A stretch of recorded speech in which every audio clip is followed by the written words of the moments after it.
여러분들 오징어 게임 한 번씩 다들 보셨습니까? 잘 모르세요?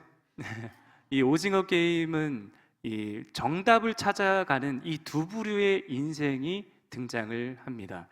자, 첫 번째 한 부류의 인생은 이 경쟁 사회 속에서 빚더미에 찌들려 사는 사람들, 그러니까 이 사람들의 인생의 정답은 돈입니다.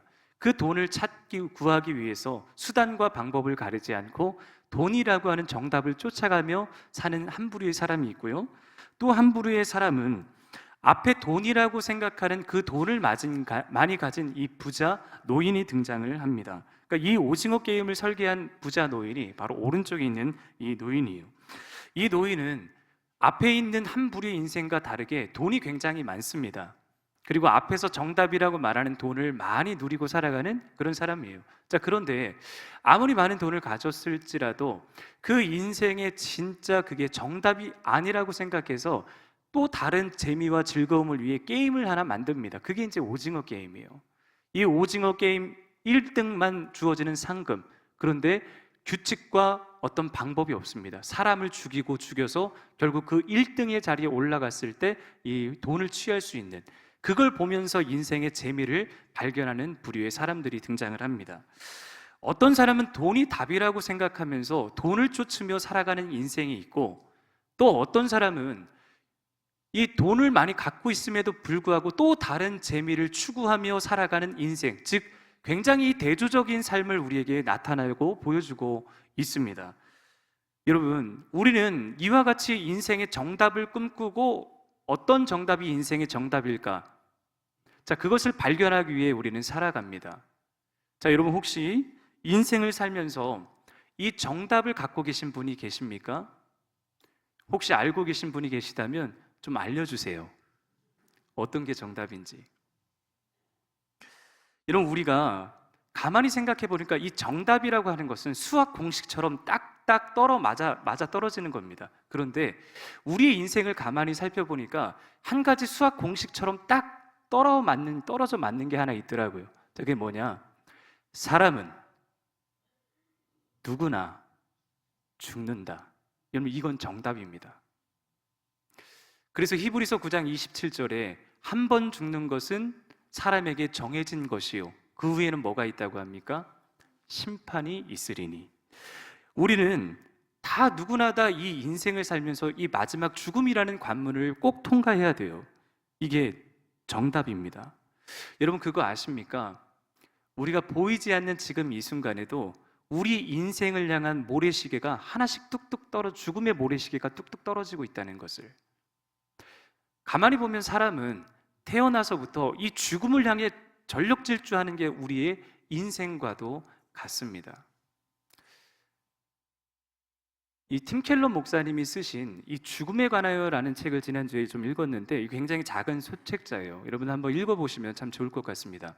자, 이 책에 이 예화가 하나 있는데, 자, 어떤 예화였냐면요, 어떤 집에 강도가 들었어요. 그래서 강도가 칼을 들고 이 집 주인의 목을 칼을 들이대면서 막 겁박을 하는 겁니다.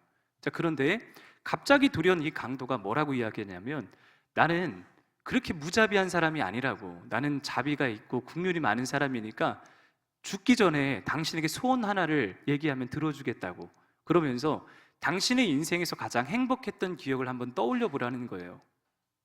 아니, 집주인이 목에 칼을 들이밀고 있는데 아니 무슨 이 소원이 떠오르겠습니까? 막 벌벌 떨면서 막 머리에 쥐어짜고 막 끄집어내서 한 가지 떠올랐는데, 그게 뭐냐면 체스 게임이에요. 자, 좋다. 그러면 이 체스 한 판 두고 체스가 끝이 나면 너는 내 손에 반드시 죽는다. 여러분, 이게 인생이라는 겁니다. 이게 이제 그림 언어고 이미지 언어인데요, 우리 인생이 바로 이렇게 죽음을 앞두고 마치 마지막 죽기 직전 체스 한 판을 두는 것처럼 우리 인생은 결국 어디로 향하게 되는가? 죽음으로 향하게 된다는 것이에요. 여러분, 그런데 이 죽음의 문제는 그 어떤 누구도 해결한 사람이 없습니다. 여러분, 세상이 말하는 고등 종교를 한번 생각해 보세요. 그들이 끊임없이 고행하고 수행하면서 결국 최종 다다르는 목적지가 무엇입니까? 죽음의 문제를 해결해 줄 수 있는 것은 기독교밖에 없습니다. 예수님 말고는 어떤 누구도, 어떤 성인 군자도 이 죽음의 문제를 해결한 사람이 없다는 것입니다. 자, 왜 제가 이 서론의 죽음에 대한 이야기를 계속 여러분들에게 말씀을 드리고 있는가? 오늘 이제 우리가 함께 나누는 이 요한복음 2장의 말씀이 바로 이 죽음에 대해서 우리에게 말을 해주고 있습니다. 결국 여러분, 이 죽음의 문제는 요한복음의 이제 결론이 그건데요, 예수님만이 유일하게 우리 인생의 죽음의 문제를 해결해 주실 수 있는 분이라고 요한복음은 결론을 맺습니다. 자, 그렇다면 이 요한복음이 말하는 결론이 무엇일까? 요한복음 20장 30절 31절 말씀을 한번 같이 읽겠습니다. 예수께서 제자들 앞에서 이 책에 기록되지 아니한 다른 표적도 많이 행하셨으나 오직 이것을 기록함은 너희로 예수께서 하나님의 아들 그리스도이심을 믿게 하려 함이요 또 너희로 믿고 그 이름을 힘입어 생명을 얻게 하려 함이니라. 아멘. 오늘 여기 본문을 여는 정말 중요한 열쇠인 이 표적이라는 단어를 좀 보기를 원하는데요, 예수께서 이 너희들에게 표적을 주신 건 뭐냐면 결국 예수님을 믿게 하려 함이라, 우리에게 영생을 주시기 위해서 표적을 주신다고 말씀하시는 겁니다. 요한복음 3장 16절 말씀이 뭡니까? 하나님이 세상을 이처럼 사랑하사 독생자를 주셨으니 이는 그를 믿는 자마다 멸망치 않고 영생을 얻게 하려 하심이라. 예수님만이 유일하게 우리 인생의 죽음의 문제를 해결하신 분이다. 자, 그런데 여기 이 죽음에 대해서 우리가 살펴볼 때 정말 핵심적 단어가 이 표적이라는 단어예요. 우리 성도님들은 이 기적과 표적의 차이를 알고 계십니까? 이 기적은 무엇이고 표적은 무엇인지 명확하게 구분을 하실 수 있으세요? 자, 기적과 표적의 차이는 이렇습니다. 기적은 우리 인간이 행할 수 없는 어떤 이 현상 자체, 즉 초자연적 사건에 집중하는 것을 기적이라고 합니다. 예를 들어서 이 물이 변하여 포도주가 되면 물이 변해서 포도주가 된 사건에 집중하는 게 기적, 미러클이라 그래요. 자, 그런데 이 표적은 뭐냐 하면 표적은 이 기적 너머, 이 기적이 가리키고 있는 이 너머에 있는 게 무엇인가, 그 목적지가 어디인가를 설명해 주는 게 표적입니다. 그래서 영어로 사인이라고 그래요. 예를 들면 이런 것입니다. 여러분, 이 표적이 기적을 넘어 단순히 그 사건이 가리키고 있는 표지판이라고 제가 말씀을 드렸는데, 우리는 이 표지판은요 우리 인생의 목적지가 아닙니다. 예를 들어서 우리가 화장실을 가고 싶어요. 자, 그래서 표지판을 발견했습니다. 그런데 그 표지판은 화장실이 아닙니다. 그 표지판이 화장실이 어디 있는지를 우리에게 가르쳐주고 있어요. 이쪽으로 50m 가면 화장실이 있습니다. 그러면 그 표지판을 따라가면 화장실에 가는 겁니다. 표적은 뭐냐면요, 이 표적을 통해 우리에게 가르쳐주고 있는 한 가지 목적지가 있다는 것을 말해주고 있어요. 요한복음에는 그것을 표적이라고 했고 7가지 표적이 등장하는데 다 누구를 가리키냐? 예수 그리스도를 가리킵니다. 오늘 이 물이 변하여 포도주가 된 사건도 많은 사람들은 이 물이 포도주가 된 기적에 관심을 두고 있지만, 오늘 요한복음 2장이 말하는 진짜 핵심은 뭐냐? 이 표적이 누구를 향하고 있는가예요. 믿음의 성도들이 과연 어디에 지금 관심을 갖고 있고 어디에 집중하고 있는가를 말하고 있는 것입니다. 여러분, 한번 여쭈어 보겠습니다. 나는 기적을 믿는 믿음인가? 아니면 나는 예수를 믿는 믿음인가? 자, 이 질문을 가지고 본문 안으로 좀 들어가 보기를 원합니다. 자, 본문 1절과 3절 말씀을 우리 한번 같이 읽겠습니다. 사흘째 되던 날 갈릴리 가나에 혼례가 있어 예수의 어머니도 거기 계시고 예수와 그 제자들도 혼례의 청함을 받았더니 포도주가 떨어진지라 예수의 어머니가 예수에게 이르되 저들에게 포도주가 없다 하니. 여러분, 이 포도주는요 잔치를 끌고 갈 수 있는 힘입니다. 우리나라는 하루에 모든 잔치가 다 끝나지 않습니까? 근데 유대인의 결혼 풍습은 이 잔치는 일주일에서 열흘 동안 계속 이어지는 잔치. 자, 그렇기 때문에 이 포도주라고 하는 것은 잔치의 흥을 돋구는 굉장히 중요한 요소고, 주인이 가지고 있는 능력을 보여줄 수 있는 게 바로 이 포도주입니다. 그런데 문제는 뭐냐? 포도주가 떨어졌습니다. 자, 이 사건은 인간이 직면한 모순을 그대로 이렇게 보여주고 있습니다. 자, 사람은 누구나 다 자신의 인생이 축제가 되기를 원하고 꿈꾸며 추구하며 살아가요. 그래서 어떤 사람은 성공, 어떤 사람은 명예, 어떤 사람은 쾌락, 어떤 사람은 성취, 각자 나름의 이 기쁨을 추구하며 축제와 같은 인생이 되기를 원합니다. 자, 그런데 가만히 생각해 보면 우리가 이런 욕망이 크면 클수록, 더하면 더할수록 반드시 직면한 문제는 뭐냐? 우리의 내적인 공허함도 굉장히 커진다는 거예요. 인생의 돈으로 내가 만족함을 누리려고 열심히 돈을 벌어봐도 그게 내 인생의 진짜 만족을 채워줄 수 없다는 것을 비로소 느끼게 됩니다. 이 내적인 공허함이 자꾸 생기는 것입니다. 오늘 본문에서 포도주가 떨어졌고 그리고 나서 포도주를 다들 만나게 되는데 여러분, 두 부류의 사람이 갈려지게 돼요.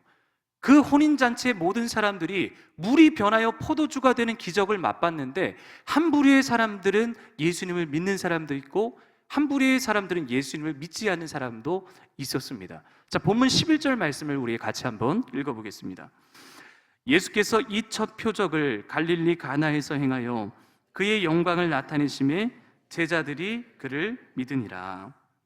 공통점은 모두가 다 이 포도주를 맛봤는데 무리들은 그 예수님의 기적에만 관심이 있고 제자들은요 비로소 이 표적이 무엇을 가리키고 있는지를 깨달아요. 그래서 제자들이 예수를 믿었더라. 여러분, 우리 인생에 진짜 문제가 있습니다. 진짜 문제는 사람은 누구나 다 포도주가 떨어진다는 것을 경험한다는 거예요. 저와 여러분 모두가 다 인생의 결핍이라고 하는 포도주가 떨어질 날이 반드시 옵니다. 내가 기쁨을 추구하고 명예를 추구하고 쾌락을 추구하고 내 인생의 야망을 추구해도 반드시 그 인생에는 결핍, 포도주가 떨어지는 사건이 반드시 찾아오게 됩니다. 자, 그렇다면 여기서 이제 질문해보고 싶은 질문은 뭐냐 하면 왜 예수님께서 오늘 이 돌 항아리와 그리고 포도주와 결혼식을 사용하셨을까? 이것을 통해 우리에게 가르쳐 주시는 이 메시지는 무엇일까? 이 두 가지를 함께 좀 나누고 싶습니다.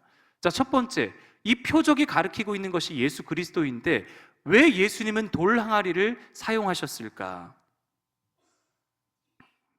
여러분, 이 결혼 잔치에 참여한 사람들의 문제는 포도주가 떨어졌다는 것입니다.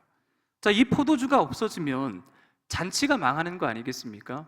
잔치의 흥을 돋궈줄 가장 중요한 요소가 포도주인데 포도주가 떨어지면 그 잔치의 기쁨도 떨어지고 즐거움도 떨어지고 유의도 없고 이 잔치가 막 본래 의도했던 목적이 막 상실되는 거예요. 자, 그런데 문제는 뭐냐면 아무리 우리가 이 잔치를 통해서 포도주가 물이 변하여 포도주가 되는 기적을 경험했을지라도 여러분, 오늘 이 유대인들이 어떤 것을 행했냐면요, 그들은 정결례를 따라 손과 발을 씻어서 이 지금 혼인잔치에 참여했던 사람입니다. 이 정결례란 뭐냐면요, 한 사진을 좀 한번 보여주시면요, 이 유대인들이 밥을 먹으러 갈 때나 아니면 결혼식에 들어가게 될 때 이 반드시 정결례를 행해야 됩니다. 이 정결례는 뭐냐면 그들이 이제 오랜 시간 걸어왔기 때문에 발이 이제 샌들을 신지 않았겠어요? 먼지가 묻어 있으면 이 정결례를 따라 자신의 발을 먼저 깨끗하게 씻습니다. 그리고 그 다음에 씻는 게 이제 음식을 먹어야 되니까 손을 굉장히 이렇게 깨끗하게 다시 이렇게 씻어요. 오늘 이 100리터짜리거든요. 이게 100리터짜리가 되는 이 돌 항아리가 6개가 있었는데 이 6항아리가 지금 비어 있었다. 그래서 예수님께서 아기까지 물을 채우라고 하지 않았습니까? 왜 비어 있었을까요? 그렇죠. 이 정결례에 따라 열심히 손과 발을 씻은 겁니다.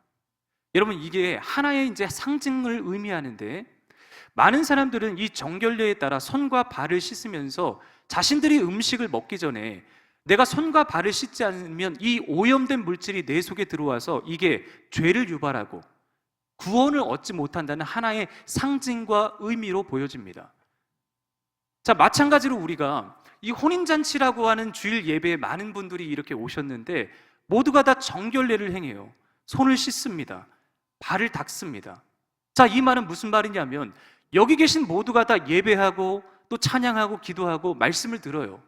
자, 그런데 문제는 뭐냐면 여기 이 종교적 열심을 맺고 있는 이 유대인들의 특징은 뭐냐? 손과 발만 씻으면 그게 자신의 인생의 구원의 문제를 해결해 준다고 착각했던 사람들입니다. 이 사람들의 지금 관심은 온통 어디에 있냐 하면 물이 변하여 포도주가 된 이 기적과 초자연적 사건에만 집중하고 있다는 거예요. 그런데 많은 사람들이, 신앙생활하는 많은 사람들이 마치 신앙을 이렇게 오해하고 착각할 때가 너무 많습니다. 예수를 내 인생의 문제를 해결해주는 해결사로 생각하지 절대 죽음의 문제를 해결해주고 내 인생의 궁극적 답이 되신다는 것을 잊고 살 때가 너무 많다는 거예요.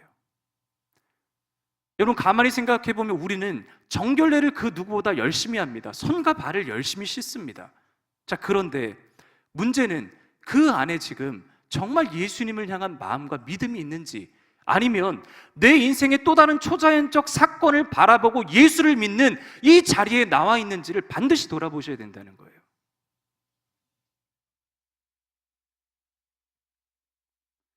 여러분, 가만히 보면 우리가 돌항아리 신앙일 때가 너무 많습니다. 요술램프 지니같이 마치 예수님을 내 소원을 이루어주는 분으로 착각하면서 그 소원만 이루어지면 입 싹 닫고 뒤돌아서고, 여러분, 예수님이 그걸 바라시는 게 아닙니다. 예수님이 그것 때문에 우리를 위해서 십자가에 달려 돌아가신 게 절대 아니십니다. 여러분, 오늘 이 돌 항아리에 든 그 포도주를 한번 생각해 보십시오. 이 포도주는 단순히 물이 변하여 포도주로 된 이 기적을 지금 이야기하는 게 아니라 포도주에 담긴 진짜 이유를 너희들이 알라는 겁니다. 여러분, 이 포도주는 무엇입니까? 저와 여러분들을 향한 하나님의 사랑입니다. 죽기까지 우리를 사랑하시고 너희가 아직 죄인 되었을 때에 내가 너희를 위해서 예수를 보내요. 하나뿐인 그 예수를 보내서 너희를 위해서 내가 아들을 내주었다.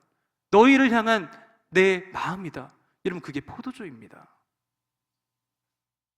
돌 항아리 신앙에 갇혀 있으면 손만 씻는다고 이 손이 우리를 구원해 줄 거라고 착각하며 살 때가 너무 많다는 거예요. 사랑하는 여러분, 여기에 우리가 안주하지 않기를 바랍니다.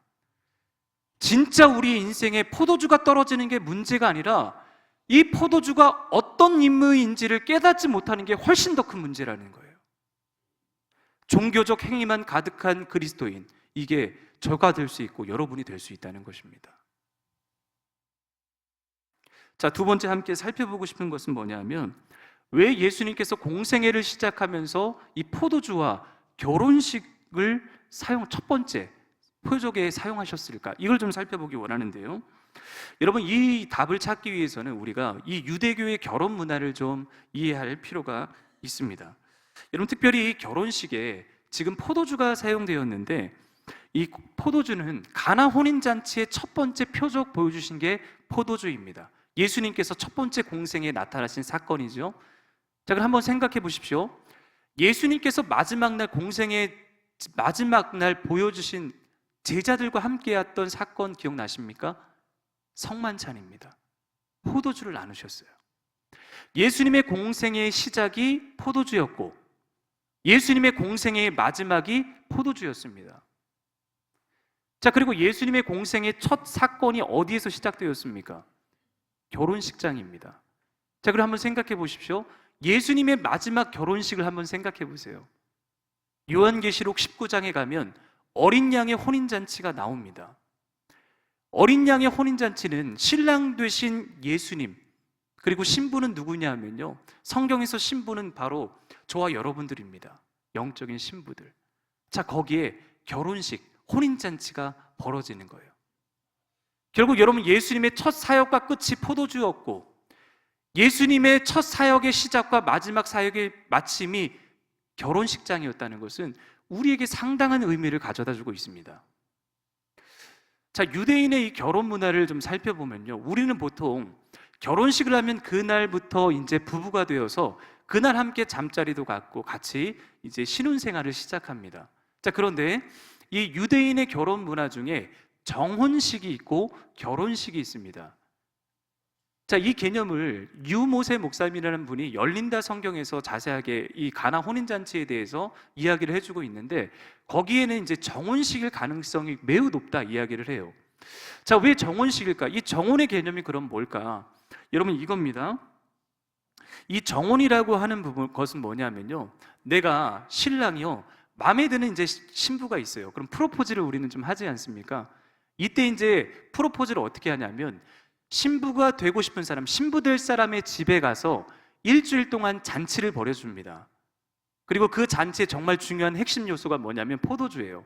자, 포도주를 먹고 마시고 일주일 동안 하면서 가장 중요한 시간은 언제냐면 마지막 일주일째 되는 날, 그 이제 신부를 맞이하고 싶을 거 아니겠어요. 자, 이게 이제 마지막 프로포즈는 뭐냐면 이 잔에다가 포도주를 가득 채웁니다. 그리고 신부 될 사람에게 건네주면 이 신부 될 사람이 그 신랑의 정성과 마음을 봐서 마음에 들면 이 포도주를 마셔요. 그러면 이제 결혼이 성사가 되는 거예요. 혼인이 법적 부부가 돼요. 자, 이게 정혼식입니다. 그런데 그 법적 부부가 되고 나서 바로 그렇게 사는 게 아니라 남편이요, 이제 아버지를 따라 집으로 다시 돌아갑니다. 그리고 나서 이 1년 동안 이제 부인과 함께 살 집을 열심히 마련을 해요. 그리고 나서 집이 다 완성이 되면 다시 신부에게 가서 신부를 데리고 와서 이제 본격적인 부부 생활을 합니다. 여러분, 그게 이제 성경에도 나타나는데 이 마리아와 요셉도 마찬가지. 우리 마태복음 1장 18절 말씀을 한번 같이 읽어보겠습니다. 예수 그리스도의 나심은 이러하니라. 그의 어머니 마리아가 요셉과 약혼하고 동거하기 전에 성령으로 잉태된 것이 나타났더니. 여러분, 이 약혼이 정혼이거든요. 정혼. 아직 동거하지 않는 거예요. 아직. 여러분, 이게 뭘 상징합니까? 성경은 신랑을 예수라고 하고 신부를 바로 그리스도인이라고 하지 않습니까? 결국 여러분, 신랑이 이 신부에게 프로포즈한 게 뭐냐면 십자가예요. 십자가. 예수님께서 물과 피를 다 쏟으신 십자가. 자, 그래서 그 신랑이요, 이제 신부를 위해서 집을 마련하려고 아버지의 집으로 갑니다. 여러분, 이 관점으로 요한복음 14장 1절과 3절 말씀을 한번 같이 좀 눈으로 한번 따라가 보십시오. 너희는 마음에 근심하지 말라. 하나님을 믿으니 또 나를 믿으라. 내 아버지 집에 거할 곳이 많도다. 그렇지 않으면 너희에게 일렀으리라. 내가 너희를 위하여 거처를 예비하러. 자, 여기 보세요. 신랑이 정혼식을 마치고 이제 신부를 위해서 집을 마련을 해서 마련하기 위해 아버지 집으로 가는 거예요. 그런 관점으로 보면. 자, 3절 보십시오. 가서 너희를 위하여 거처를 예비하면 내가 다시 와서 너희를 내게로 영접하여 나 있는 곳에 너희도 있게 하리라. 자, 정혼식이 보통 제가 1년 걸린다 그랬죠. 신랑이 그 집을 마련하기까지 1년이라는 시간이 주어지는데, 그런데 몇 월, 며칠, 몇 시에 신랑이 다시 올지는 아무도 모릅니다. 여러분, 지금같이 뭐 핸드폰이 있습니까? 이메일이 있습니까? 편지 뭐 어떻게 하겠어요? 신부는 신랑이 언제 자신을 데리러 올 때를 몰라요. 그럼 신부는 어떻게 살아야 되느냐? 신랑이 언제든지 올 때를 늘 마음과 이 정결함을 가지고 준비를 하고 있어야 됩니다. 여러분, 이것은 오늘 이 가나의 혼인잔치가 가리키는 진짜 표적은 뭐냐면, 결국 신랑 되신 예수님께서 이미 여러분 우리와 정혼을 했기에 예수님께서 언제 다시 우리를 위해 오실지 아무도 모른다는 거예요. 몇 월, 며칠, 몇 시, 몇 날 알 수 있는 사람이 아무도 없습니다. 그러면 신부된 이 영적인 신부된 우리가 준비해야 될 게 뭐겠습니까? 언제든지 그 신랑이 다시 나를 찾으러 오실 때 깨어있고 마음을 다하고 그 신랑의 올 길을 준비하는 것 아니겠어요? 자, 그런데 신랑이 집을 다 마련해 놓고 신부를 데리러 집으로 갔는데 그만 그 신부 집에 다른 남자가 떡하니 앉아 있으면 그거 어떻게 합니까? 여러분, 우리의 인생이 자칫 그렇게 흘러갈 수 있다는 거예요. 예수님을 내 인생의 방에 모셔드리지 않고 다른 데에 관심을 두고 눈독을 들이면서 다른 목적, 다른 내 이기심과 욕심, 야망 이거 위에 추구하고 살다가 결국 인생의 방에 예수가 아닌 다른 누군가를 들여놓는 사건, 이게 우리 인생에 얼마나 많이 일어나는지 모르겠습니다. 여러분, 제가 처음에 여러분들은 기적을 믿는 믿음이십니까? 예수를 믿는 믿음이십니까? 제가 질문을 드렸죠. 자칫 잘못하면 우리가 우리의 방에 기적을 쫓아가다가 다른 사람을 떡하니 이렇게 방에 들여놓을 수 있다는 거예요. 신랑이 언제 올지 모르는데. 여러분, 이 가나의 혼인잔치 사건이요, 결국 우리에게 무엇을 말해주고 있을까요? 이게 결론입니다. 신부된 입장으로서 우리는 의무를 충실히 다하며 살아가야 됩니다. 여러분, 예수님을 그저 문제를 풀어주는 이 해결사로만 생각하십니까? 아니면 예수님을 내 인생의 답이라고 생각을 하십니까? 우리는 예수님을 신랑, 함께 동거하고 함께 살아갈 남편으로 생각하지 않고 멀찍이 떨어져서 내 문제를 해결해 주는 분으로 생각할 때가 많다는 거예요. 여러분, 예수님은 우리에게 답을 주시는 분이 아니시고요, 예수님은 답이십니다. 예수님이 우리 인생의 답이세요. 오직 예수님만이 길이요 진리요 생명이니 나로 말미암지 않고는 그 어느 누구도 아버지께로 올 자가 없느니라. 사랑하는 성도 여러분, 예수님이 내 인생의 진짜 해답이십니다. 다른 거 우리가 기웃거리지 않기를 바라요.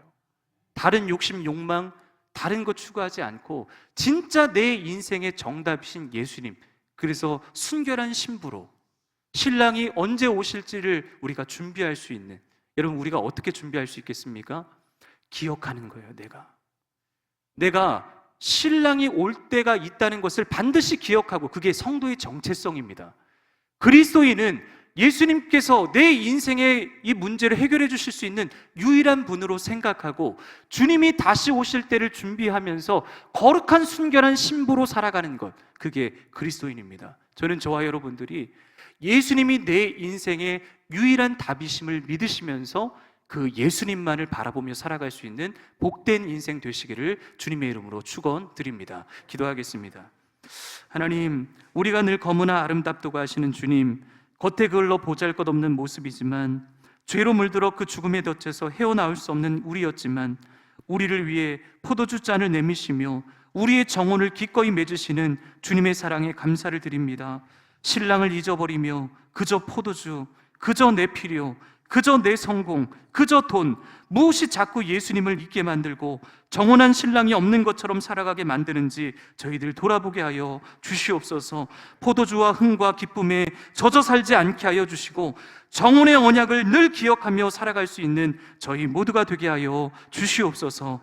예수님의 이름으로 기도하옵나이다. 아멘.